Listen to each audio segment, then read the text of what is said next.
Everyone, स्वागत है आपका अपने YouTube channel AC study classes में। आज की इस क्लास में हम हिंदी व्याकरण का टॉपिक भाषा तथा बोली के महत्वपूर्ण प्रश्नों को कवर करेंगे, जिसमें पहला प्रश्न दिया गया है कि मलिक मोहम्मद जायसी ने किस भाषा का सरल और साधारण रूप अपनाया था? अरबी, फारसी का, मागधी का, अवधी का या ब्रज भाषा का? तो इसका सही आंसर हो जाएगा हमारा सी ऑप्शन, यानी कि अवधी भाषा का इन्होंने क्या किया था? सरल और साधारण रूप में इन्होंने अवधी भाषा को अपनाया था। किसने? मलिक मोहम्मद जायसी ने। दूसरा प्रश्न है कि रागड़ी बोली कहाँ बोली जाती है? रागड़ी मध्य प्रदेश में, हरियाणा, केरल, उत्तर प्रदेश। तो जो रागड़ी है ये हमारे मध्य प्रदेश में बोली जाती है। अगला प्रश्न है कि निम्नलिखित में कौन रीतिकालीन कवि हैं? भूषण, हरिऔध, दिनकर या सुमित्रानंद पंत? तो रीतिकालीन कवि पूछा गया है इसमें, तो इसका राइट आंसर हो जाएगा भूषण। जो भूषण है ये हमारे रीतिकालीन कवि हैं। अगला प्रश्न है कि सूरदास और नंददास की काव्य रचनाओं की भाषा कौन सी थी?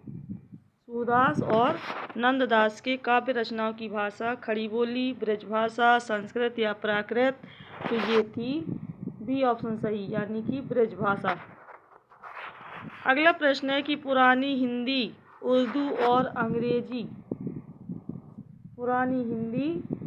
और अंग्रेजी के मिश्रण से उत्पन्न हुई जबान कौन सी है? साहित्यिक भाषा, हिंदुस्तानी भाषा, पश्चिमी भाषा या मानक भाषा? तो पुरानी हिंदी, उर्दू और अंग्रेजी के मिश्रण से उत्पन्न हुई जो जबान भाषा है वो कौन सी है? वो है हमारी बी ऑप्शन, हिंदुस्तानी भाषा। अगला प्रश्न है कि बांगरू भाषा ज़्यादातर कौन से राज्य में बोली जाती है? हरियाणा में, कर्नाटक, तमिलनाडु या बिहार में? तो ये हरियाणा में बोली जाती है। जो बांगरू भाषा है ये कहाँ बोली जाती है? हरियाणा में। अगला प्रश्न है कि भाषा के क्षेत्रीय रूप को क्या कहा जाता है? भाषा के क्षेत्रीय रूप को राजभाषा, साहित्य, राष्ट्रभाषा या बोली? तो हमारा डी ऑप्शन सही हो जाएगा। भाषा के क्षेत्रीय रूप को हम बोली कहते हैं। अगला प्रश्न है कि हिंदी के स्थान पर अंग्रेजी को 1855 में भारत की शिक्षा और प्रशासन की भाषा के रूप में किसने स्थापित किया था? तो हिंदी के स्थान पर अंग्रेजी को 1855 में भारत की शिक्षा प्रशासन की भाषा के रूप में स्थापित किया था। किसने? द लॉर्ड मिंटो ने, जॉन एडम्स ने, लॉर्ड मैकाले या वारेन हेस्टिंग? तो ये लॉर्ड मैकाले ने किया था। किसने किया था? लॉर्ड मैकाले ने। अगला प्रश्न है हमारा कि कन्नौजी बोली मुख्य रूप से निम्न में से कौन से जिले में बोली जाती है? जो कन्नौजी बोली है ये किस जिले में बोली जाती है? कानपुर में, इलाहाबाद में, फर्रुखाबाद या मुरादाबाद? तो कन्नौजी बोली फर्रुखाबाद में बोली जाती है। कहाँ पर? फर्रुखाबाद में। अगला प्रश्न है कि हिंदी की उत्पत्ति किस अपभ्रंश से मानी जाती है? हिंदी की उत्पत्ति किस अपभ्रंश से मानी जाती है? ब्रज से, ब्राह्मण से, सौरसेनी से या मागधी से? तो हिंदी की उत्पत्ति जो है वो सौरसेनी अपभ्रंश से मानी जाती है। हमारा सी ऑप्शन सही हो जाएगा। अगला प्रश्न है कि जनगणना 2001 के हिसाब से भारत में निम्नलिखित भाषाओं में से सबसे अधिक कौन सी भाषा बोली जाती है? गुजराती, मराठी, बंगाली या तमिल? तो 2001 के हिसाब से भारत में सबसे अधिक बंगाली भाषा बोली जाती है। हमारा सी ऑप्शन सही हो जाएगा। अगला प्रश्न है इसमें किस वर्ष में हिंदी भाषा को कार्यान्वित करने का प्रस्ताव था? 14 सितंबर 1950 में, 14 सितंबर 1949, 14 सितंबर 1960 या 14 सितंबर 1964?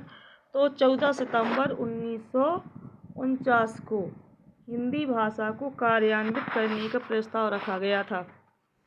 अगला प्रश्न है कि रोमन लिपि का प्रयोग किस भाषा के लिए नहीं होता है?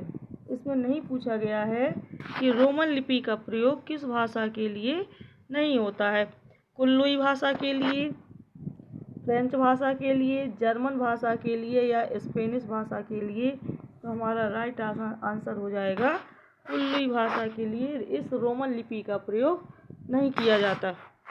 अगला प्रश्न है कि बघेली बोली किस क्षेत्र में बोली जाती है? सिलीगुड़ी में, रांची, जोधपुर या जबलपुर? तो जो बघेली है, बघेली बोली ये किस क्षेत्र में बोली जाती है? तो ये जबलपुर में बोली जाती है। कहाँ पर? जबलपुर में। अगला प्रश्न दिया गया है कि इनमें से कौन सी बोली मध्य प्रदेश की प्रमुख बोलियों में से नहीं है? कौन सी बोली मध्य प्रदेश की प्रमुख बोलियों में से नहीं है? मालवी, बांगरू, निमाड़ी या बुंदेली? तो जो मध्य प्रदेश की बोलियों में नहीं है वो है कौन सी? बांगरू। हमारा बी ऑप्शन सही हो जाएगा। अगला प्रश्न दिया गया है कि हिंदी भारत की कौन सी भाषा है? राजभाषा, ब्रजभाषा, राष्ट्रभाषा या संपर्क भाषा? तो जो हिंदी है वो भारत की क्या है? राजभाषा है, यानी कि ई ऑप्शन सही हो जाएगा। अगला प्रश्न है कि भाषा लिखने के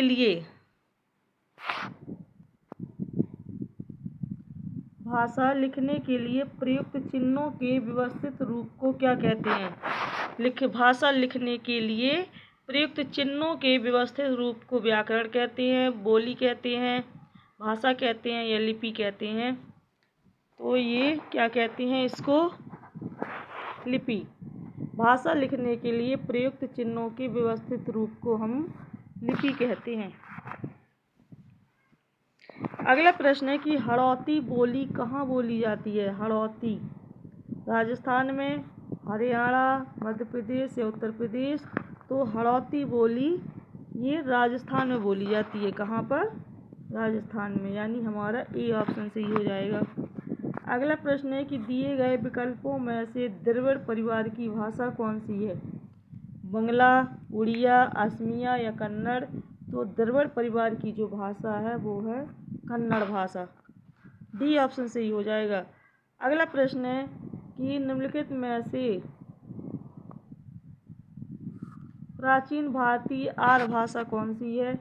अपभ्रंश है, प्राकृत है, वैदिक संस्कृत है या पाली है? तो जो प्राचीन भारतीय आर्य भाषा है वो है हमारी वैदिक संस्कृत। तो गाइस ये भाषा और बोली के 20 क्वेश्चन थे जो आपके आने वाले सभी एग्जामों के लिए बहुत ही यूजफुल हैं। अगर वीडियो पसंद आया हो तो लाइक कीजिए और चैनल को सब्सक्राइब जरूर कर लीजिए। धन्यवाद।